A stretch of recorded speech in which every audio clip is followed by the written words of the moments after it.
Sashkai made this tweet on April 7th, 2022, almost a week from the day I am currently recording this video. And I think that her tweet, while controversial to some in the community, is a good start for a conversation regarding how morality and ethics function in a game like Genshin Impact, where there are no main hero or main villain characters. There are a lot of characters, playable or not, and we only know so much about their lives and why they make the decisions that they make. At the end of the day, all we can confidently say is that a good handful of these characters, if not all of them, do what they believe to be right and just regardless of what is considered to be good or bad by others. This is why in a game like Genshin Impact, there are many antagonist characters. Many of the characters we encounter are or were antagonists to us or are antagonists to other characters. For example, Raiden Shogun began as an antagonist or foil character to the Traveler, but over time became more understanding and is now a friend to us. Very rarely is there a character so morally and ethically out of line that they can be pointed to and called a villain. But these characters do exist, and yes, I am looking at you, Dottore. If I may, I would like to go a bit deeper into how moral and ethics work in Genshin. Sure, we can continue using the default protagonists, antagonists, and labels similar to these, but in my opinion the characters of this game fit better being described with the Dungeons & Dragons alignment chart rather than using traditional literary attributions. Now, how does this chart work? This chart is a 3x3 chart that combines the two alignments that generally define characters' attitudes and behaviors in-game. The first part of the alignment is ethics, and describes the character's perspective on society as a whole. There are 3 positions in the ethics alignment: lawful, neutral, and chaotic. Lawful characters like to follow and respect rules set in place by society. While faithful and trustworthy, they can also be seen as stubborn, judgmental, and blindly following higher-ups, as well as putting their trust in the system over the people, including those close to them. Neutral characters don't abide by any rules or beliefs, but rather take action with what aligns with their own goals. While generally following the rules because it's convenient, they don't mind breaking rules if the pros outweigh the cons. They may also be prideful when compared to lawful and chaotic characters, as taking no sides and making choices for themselves is, to them, true freedom. Chaotic characters are the opposite of lawful characters in that they live by their own rules over societal ones. To them, it is the only way one can be free and live life to the fullest. Flexible and adaptable, yet extremely resistant to taking orders and dislike towards authority. They tend to be rebellious in order to bring change or cause chaos, taking action without thinking of the consequences. Now, the second part of the alignment chart is morality. Now, in this alignment, there are also 3 positions: good, neutral, and evil. Good characters act while keeping others in mind. They are your classic hero character. Protect the innocent, defend the weak, and do what they can to help others.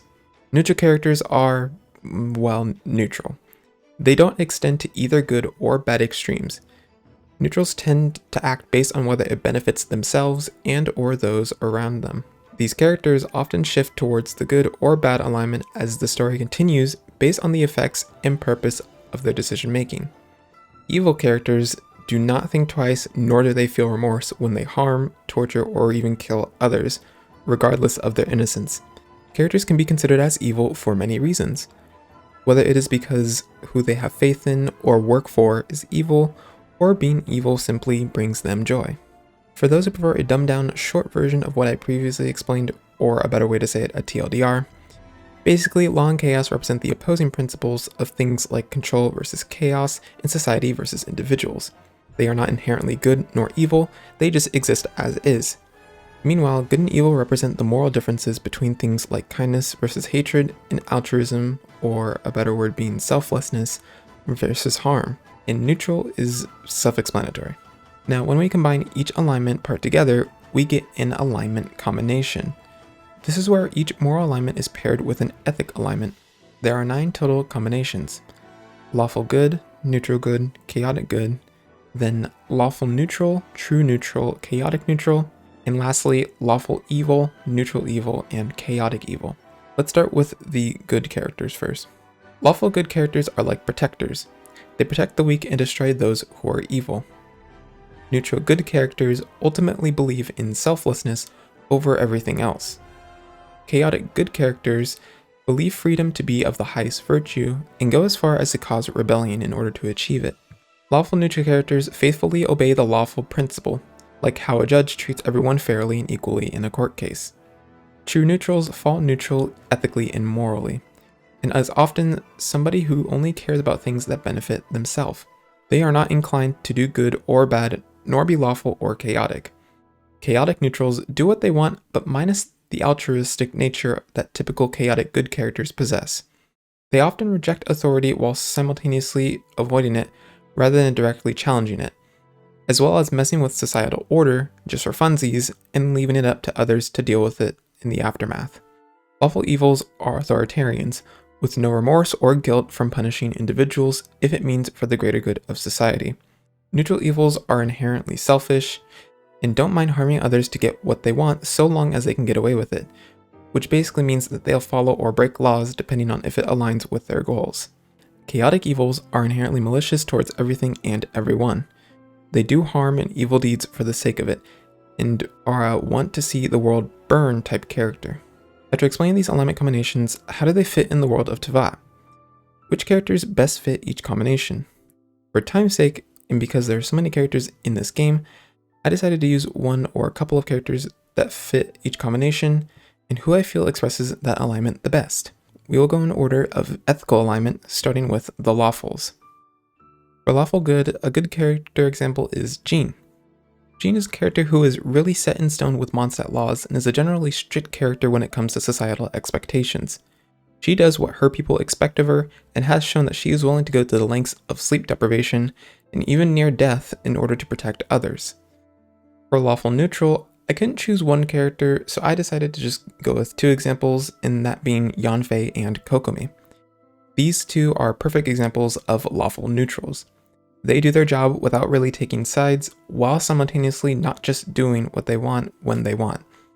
At the end of the day, they treat law as such and do their duty around these expectations.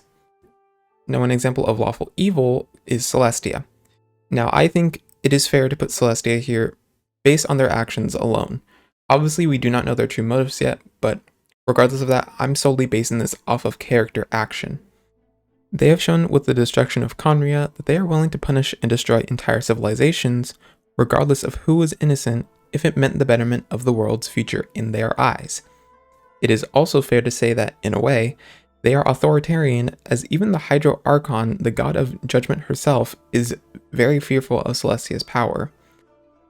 Now for neutral good, I also couldn't really just say like one keystone character, so I just decided to go with both Kaeya and Kamisato Ayato. Now Kaeya and Ayato are definitely neutral goods.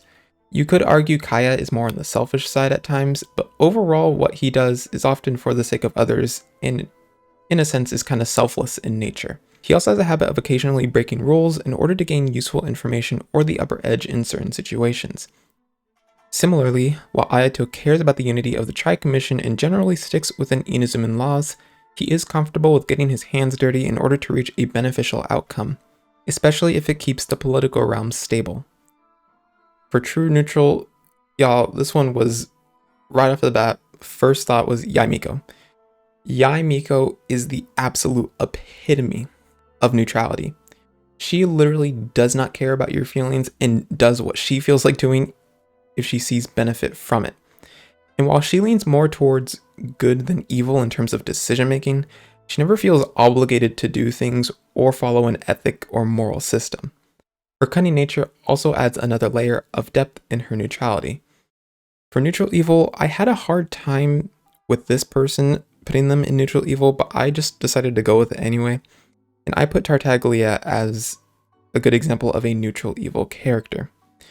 Now, despite Chao being a family man and doing everything he does for the sake of his family and his homeland, he is, in a sense, very selfish in his individual actions, and he has shown that he is willing to harm others in order to achieve a goal, while simultaneously avoiding being critiqued and upheld by societal law. He also seems to have a strong urge for fighting, which adds another level to his selfishness, as he will sometimes take action just purely for his own fulfillment. Now, two good examples of chaotic good are Itto and Venti. These two represent chaotic good to the absolute fullest. Itto is a very brash character who stands out and genuinely just has no regard for societal laws. To others, he is viewed as a strange and over-the-top person because of his decision-making in certain situations, like for example, admitting to a crime that he didn't commit in order to protect someone that he still had yet to meet. Venti is also more of a rebellious, impure freedom type of chaotic good. The guy has literally rebelled against previous Mondstadt regimes in order to allow his people to gain absolute true freedom, and now just likes to pop up anywhere at any given moment without any care for laws. And a very recent example is with the Iridori festival that's happening right now. He literally showed up in Inazuma without even really caring as much as remembering the very certificate that he got to even get to Inazuma in the first place.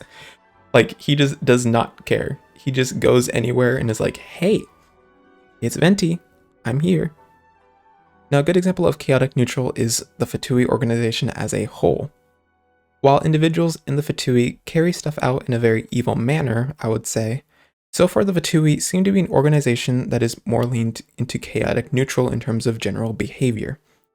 Respect for authority is the very last thing on their mind, and they are willing to harm others in order to reach their objective, which involves meddling with entire societies, like we've seen especially in Liyue in Inazuma, with Osial's awakening and the Vision Hunt degree.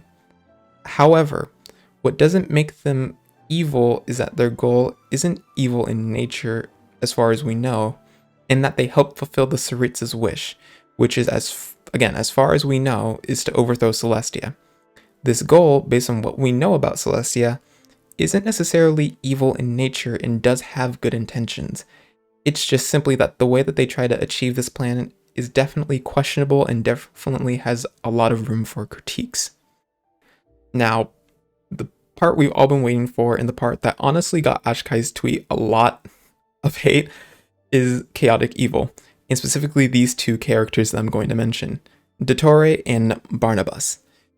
These motherfuckers are the bane of all evil.